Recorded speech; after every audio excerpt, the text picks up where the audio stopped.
جو آشنائی تھی دین سے، جن کے پاس نہ کوئی علمی سند تھی، جن کے پیچھے نہ کوئی بڑا ہاتھ تھا، جن کی کمر پیٹ تھپکنے والا کوئی نہ تھا، جس کے پیچھے کوئی مضبوط گدی نشینی، کوئی جو ہے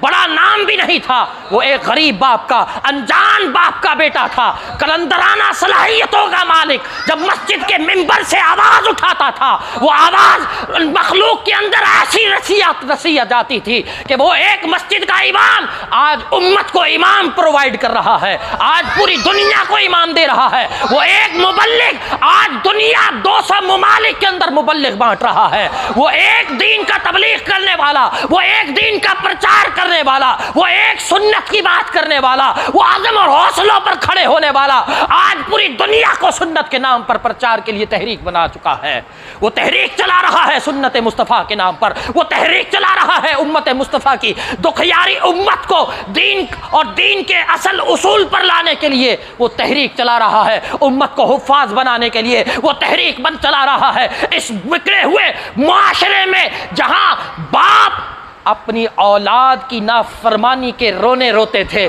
خدا کی قسم ارے اس کے جذبوں کو سلام ہے کہ باپ کو بیٹا ایک نہیں مانتا، لیکن اس نے کروڑوں نوجوانوں کو اصلاح کے راہ پر گامزن کر کے نہ جانے کتنے دکھیارے ماں باپ کو اطاعت فرما بردار گزار بیٹے دے دیے ہیں۔ ارے جہاں پر لوگ اس بات کا رونا روتے تھے کہ اولیاء اعظام علماء کی عزت نہیں کی جاتی، ارے اس نے علماء کو کھویا ہوا وقار دے دیا۔ ارے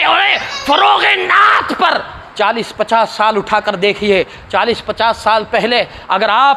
آپ کے والدین، آپ کے بزرگ اگر زندہ ہیں، وہ جانتے ہوں گے کہ محفل و نعت میں آنے والے صرف وہی ہوا کرتے تھے کہ جن کی داڑیاں سفید ہو چکی ہوتی تھی، جن کی کمریں جھک چکی ہوتی تھی۔ ارے فروغ نعت میں ایک نئی جہت امنڈ ڈالی ہو، نوجوانوں میں وہ جذبہ بن دیا ہو کہ آج امت میں ہزارہا نت نئے نعت خوان آپ کے سامنے اللہ کے رسول علیہ الصلوۃ والسلام کی ثناگوئی کر رہے ہیں۔ یہ جذبہ ہے الیاس قادری کا، یہ محبت ہے مصطفیٰ کریم کی سنتوں سے، یہ جذبہ ہے اس نوت فروغ کا کہ اللہ رب العزت نے اس کے جذبوں میں، اس کے لفظوں میں، اس کی نعت گوئی میں، اس کی ثنا توصیف میں کہ تخت سکندری پر وہ تھوکتے نہیں ہے، بستر جن کا لگا ہوا ہے مولا تیری گلی میں۔